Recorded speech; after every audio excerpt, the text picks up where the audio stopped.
Wow. Emmett Till. Wow, man. I never knew that that Emmett Till's murder was what kind of galvanized the black community is to really start fighting back and put an end to the the way that they had been treated throughout I guess, the 100+ years of Jim Crow, man. Yeah, it was outrage everywhere. Emmett was actually born in Chicago. He was born in Chicago. I think that summer he had just turned 14. Had finished the 7th grade. I think it was the first year that the schools were desegregated in Chicago. Anyway, Mose Wright, his great uncle, had come up to visit the family in Chicago, and when leaving, he asked the boys if they wanted to come down for a couple of weeks and visit. The family, his family down there. They had never met and seen each other. You know what I'm saying? And the two boys said yeah. And the mother, Miss Mamie Till, she was a little reluctant because she knew that Emmett was a free spirit, and she was a little bit worried about it. I think rumors had it he had been messing around with a white girl a little bit anyway, up in Chicago and shit. So she set him down and, told him how it was in Mississippi. And it's like another world, like another country almost. And to be on his best behavior, and if any white women come on the streets, get off the street, lower your head, don't make eye contact, don't do anything at all to upset anyone. Don't be a smart ass or nothing like that. Dad wanted a place to do it at. Well, they went up there, and I think it was a few days they'd been working in the field, and they went to a grocery store called Bryant's Grocery, owned by Roy Bryant, and Roy was out of town. I guess he was out of town on business, I don't know, but he was out of town, and he had left his wife, I think her name was Elizabeth. They were running the store, and the boys had been in and out buying sodas and shit, and they were about to leave, and Emmett went in and wanted to get a piece of gum. And Emmett had been bragging about his white girlfriend and how things were in Chicago and blah, blah, blah, blah, blah, blah. And, and Emmett couldn't help himself, man. He was just that type of kid, and he went back in, and right before, he got his gum, and right before he walked out of the store, he turned back, and I think she was maybe bent over on something. Anyway, he whistled at her. And then she come running out of the store and went to the car and grabbed her handgun, and that's when the boys got in the vehicle, Mr. Wright's vehicle, Mose Wright's vehicle, and took off to the house. Didn't tell the family, didn't tell nobody about it or nothing. I think 2 or 3 days, let's see, maybe it was on a Wednesday, Thursday, Friday. I think on a Friday, the man had come back in town, and late that night, him and his half-brother, what was the dude's name? Milam, yeah, hold on a second, my bad, yo, yeah, something Milam, man, J.W. Milam, the half-brother of Roy, fucking Bryant. Anyway, they went to the house of Mose Wright, knocking on the door, flashlights in the face, had a gun on them, and, they came to get the boy. Well, they found out where he was at, they snatched him up, yanked him out, and that's the last the family ever saw of Emmett again. They reported him missing. Of course, they had took him off, man, and beat him so badly that his eyes were gouged out, nose busted all up.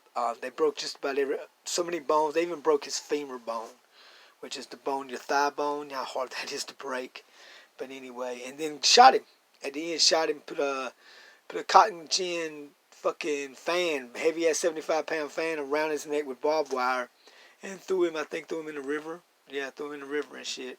Anyway, off this bridge, and then of course, for a couple of days they were looking the boy, couldn't find him. Finally, I think someone was fishing and actually kind of looked over and saw a foot coming up out the water, and it had gotten caught up and shit in something. Anyway, it was kind of sticking up out the water, and sure enough, they pulled the body out, but the body was unrecognizable except for the signa ring, some type of ring that his father had on his finger when he died in the war. And in 1944, I believe he got killed in the war. Anyway, yeah, maybe 45. I know Emmett was probably like 4 years old. I think he was like 4 years old. let's see, 40, 45, 41. Yeah, about 45, man, when that happened, maybe 44. But anyway, Emmett was 4 years old. But anyway, she gave Emmett that ring, and Emmett had that ring on his finger, on his hand, when, everything happened to him, with the lynching and shit. And, yeah, it's fucked up, ain't it? No doubt, no doubt. And, so that's the way it went down. They arrested the motherfucking two. They arrested him, man. The Roy Bryant and the J.W. Milam. The NAACP got involved. Here's the funny thing: at the trial, the defense's case was they never proved that was Emmett Till. The body was so unrecognizable. Had been in the water. They claimed so many more days than what Emmett had been missing. And that's pretty much what they stood on. It was an all-white jury, all white men, 12 white men on the jury. No white women, no black people, just white men. Yeah, yeah. And just the whole attitude of the people, man, is disgusting and appalling and pathetic, and is what I feel about it, man. I wish I had that motherfucker here right now. I'd blow his goddamn brains out. Brian or Millima, who the fuck it. I bet, better yet, bring me the sheriff. Let me blow his goddamn brains out. But anyway, yeah, this murder, man, it was so bad that, like I said, the only way they could identify him was through the signature ring that he had on his finger. But his mother chose to have an open casket. They weren't going to have one, but she chose to have one and let everybody see what they had done, man. It's time, you know what I mean? This is a 14-year-old kid, man. Just turned 14, like the week before he went down there, maybe a week and a half. So basically, man, he was really about 13, really. I mean, he hadn't even got into his 14th year, but maybe a week and a half, 2 weeks.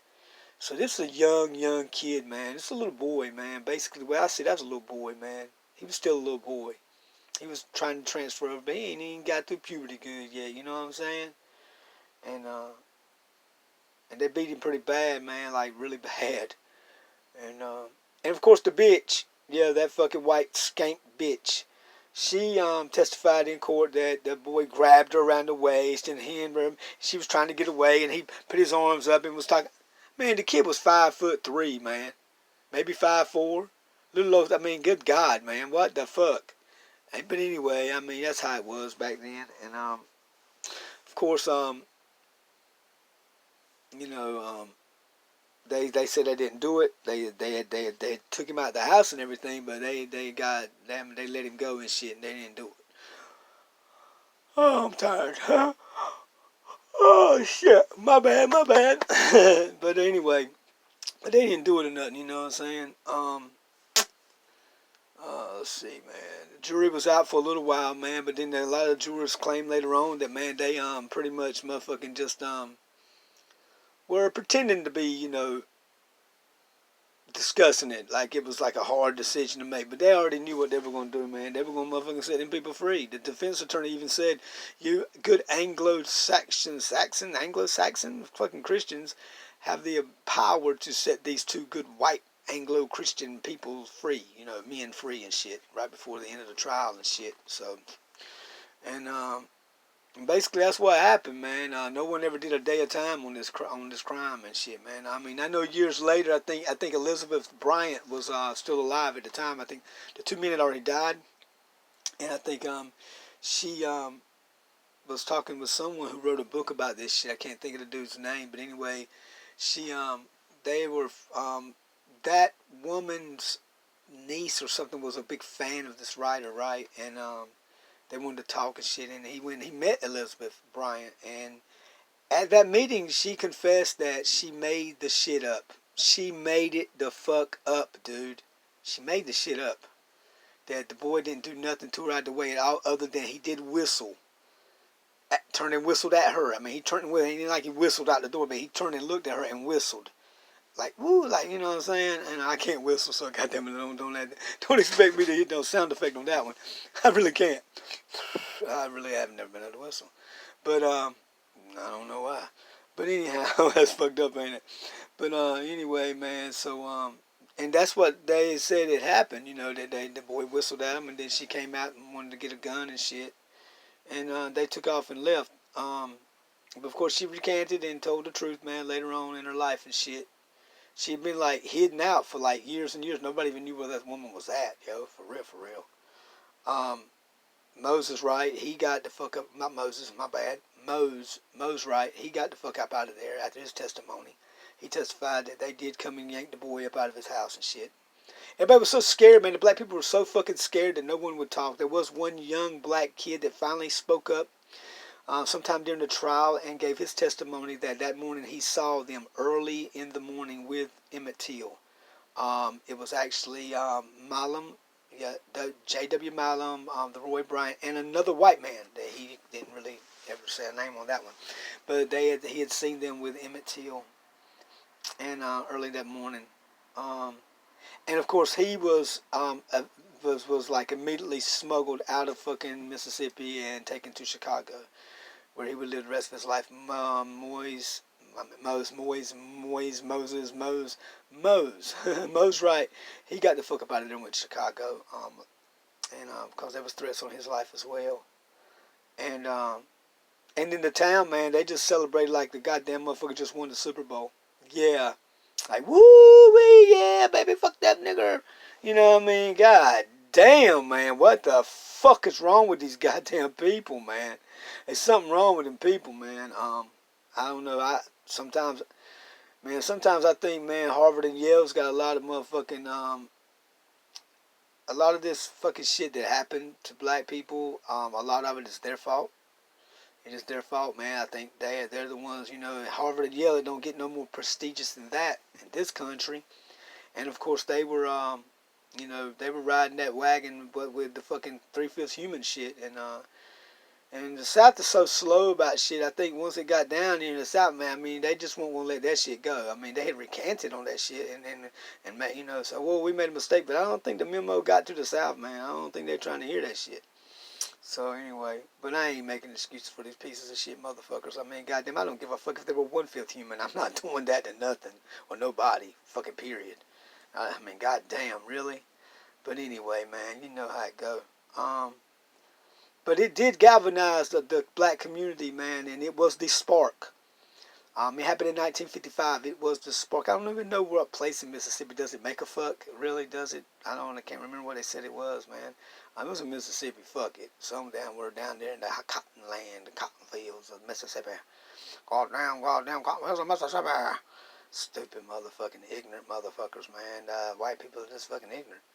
And the sad thing about it is they're arrogantly ignorant. They don't really want to know anything other than what their little ignorant brain tells them what they know. You know what I'm saying? They don't really know shit. And don't want to learn. That's the sad thing. But anyway, they'd rather just stay in their little hatred, racist prejudices and shit, I guess. But anyway, it did motherfucking spark a goddamn movement, though, man. It sparked the civil rights movement of the 60s. And then by the end of the 69, 70, down south, they were starting to desegregate. Up north, had already desegregated and probably been desegregated for a good 15 to 20 years. But it was the motherfucking spark that set ablaze the black community, where a lot of the people that didn't want to say anything had always kind of kept their mouth shut. Hey, shh, we're just lucky we ain't slaves. But really and truly, that's still what you were. And sad thing is, man, I ain't even going to get into the religious part of it, but man, so many black people in this country right now, man, are still slaves mentally, because they're still toting around that Bible. That Bible is not theirs. Hey, look, man, check out video done on the Dagger Squad or Black News 102. Reggie Marbury, he just did a motherfucking lecture, man. And he broke down the 1611 King James Version that the black Hebrew Israelites and the black Christians always ride like it's a goddamn motherfucking, you know what I'm saying, like it's some goddamn great motherfucking thing. That's the only book that's out of King James. Right? Well, guess what, man? He got the fucking 1611 book, and he got the fucking little whatever was in the book or whatever it was, were the interpreters of the book. Because James was just a little boy at the time, a little prince. He had nothing to do with writing that book at all. Nothing. It was kind of dedicated to the prince, the little fella James. Yeah, for real. And King James, he wasn't dictating a point finger. He wasn't doing shit. Maybe on some of the revisions, but not the original. And they said why they wrote the book. And they wrote the book, man, for white people. They were the chosen people of God. Yeah, they didn't even. They said there was no need to go back and study any of the old languages and try to know. They looked at a little Hebrew.